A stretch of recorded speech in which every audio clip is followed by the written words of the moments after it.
So this is assignment 46, page 274 in the green book. So I'm going to solve this equation, and I look at it, and the first thing I ask myself is, why did they put the parentheses there? And the reason the parentheses are there is I need to remember to distribute my negative sign. So when I do that, I'm going to get 5x is equal to 2 minus x minus negative 7. Wow, I'm having a hard time writing. And that gives me 5x is equal to 2 minus x. And that, once again, remember that minus becomes a plus. So I have plus 7. I collect up my like terms, and I get 5x is equal to negative x, and then I have 2 plus 7. Those are like terms on the same side. I'm just going to collect them up, and I get plus 9. Now I'm going to go ahead and move my x to the other side of the equation. So I'm going to add x to both sides, and that's going to give me 6x is equal to, those guys are gone, 9. And now I'm going to divide both sides by 6, and that leaves me with x is equal to 9/6, which I can say is 3 halves. And that is my final answer there. Okay, so I'm done with that one there. All right, let's go ahead and move on. All right, so now I'm going to do number 6. So this one's, it's sweet, and it aren't a whole lot. There's not a whole lot to do. So I have x plus 5 is equal to x minus 5. So I'm going to go ahead and start moving around my terms so that they're on the same side of the equation. So I'll go ahead and subtract 5 from both sides of this equation, and that's going to leave me with, x on this side plus 5 minus 5, they cancel each other out, is equal to x, and then, this gives me a minus 10. Okay, so I have my constant over on this side of the equation, so now I'm going to go ahead and move my x to the other side. So to do that, I will subtract x here, I'll subtract x here, and something kind of weird happens. I end up with x minus x, which of course is 0, is equal to x minus x is 0, but I still have my, my minus 10 here, and that's going to give me 0 is equal to negative 10. Well, that is never true. Therefore, this equation has no solution. So there is no value.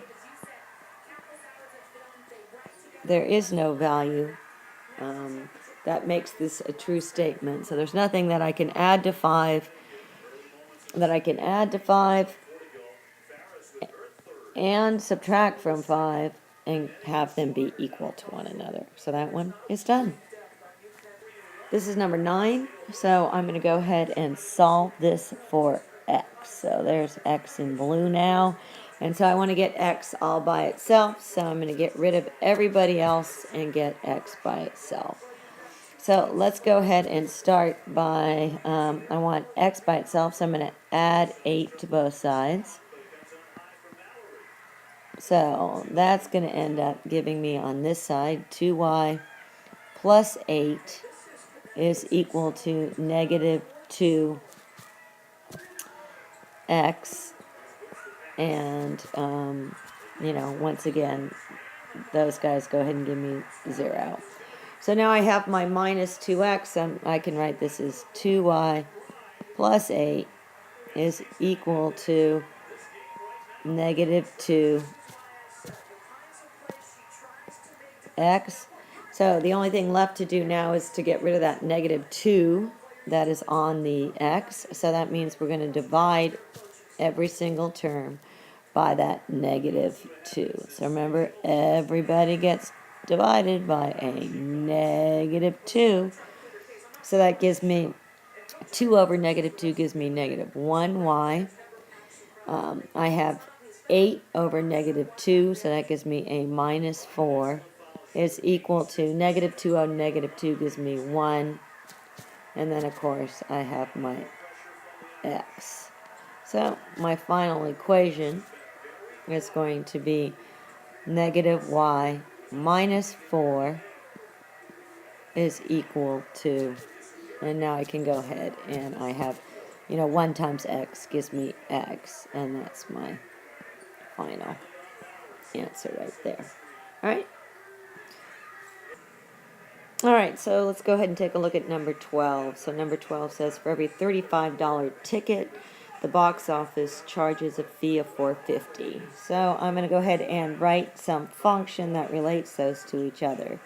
So I have the number of tickets, which I'm going to call T, is equal to the cost. So the cost, I'm going to say, is some function of the number of tickets that I buy. So it depends on the number of tickets I buy, what my final cost will be.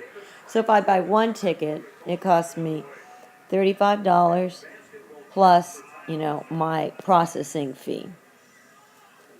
If I buy 2 tickets, right, it costs me $35 plus my processing fee times 2.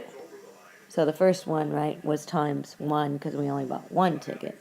So if I buy 3, it's going to cost me $35 plus $4.50 times 3. So if I buy T tickets, so that's how many I'm buying, right, which is, a variable because, maybe I buy 10 of them today. It costs me $35 plus $4.50 processing times the number of tickets that I purchase. So, I can go ahead and simplify this. So 35 plus 4.50 is $39.50 times T. So that is my function that says my cost, which I said was C of T, is equal to that $39.50 times the number of tickets that I buy, right? There it is. That's that one. So let's go ahead and take a look at part B, which is what is the total cost for 3 tickets. So I'm just going to write over this, okay, guys? I'm going to choose a different colored pen so we can see it. So I'm going to, where I have T, I'm going to put 3. So I'm going to have C of 3. That's the number of tickets, right? We said the number of tickets was 3 is equal to $39.50 times 3. All right, so if I, go ahead and figure that out, I'm going to have 40 times 3, which is 120.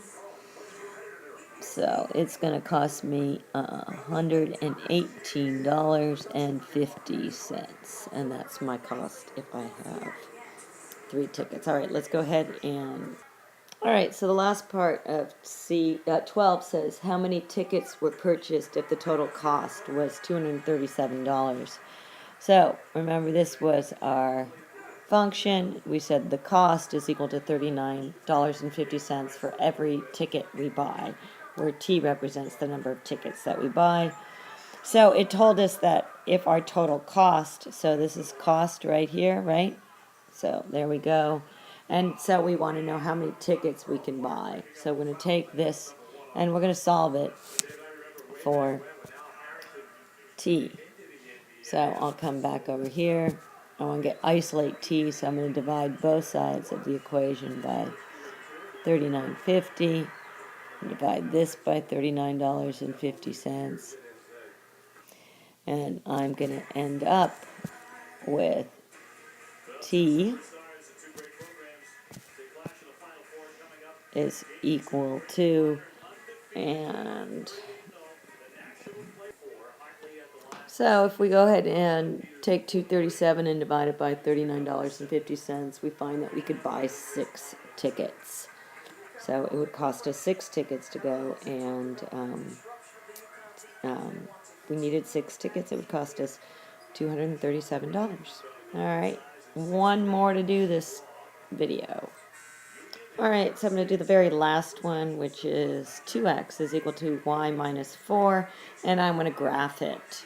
So in this case here, you know, the easiest way to go about graphing it is to isolate y, in which case when I do that, right, I have it in slope-intercept form. So I'm going to go ahead and add 4. Add 4 to both sides of the equation. And that's going to give me 2x plus 4 is equal to y. So that 2 tells me my slope, and that 4 tells me my y-intercept. So I'm going to come up, let's graph it in a different color. I'm going to count up 1, 2, 3, 4. There's my y-intercept, and my slope is 2.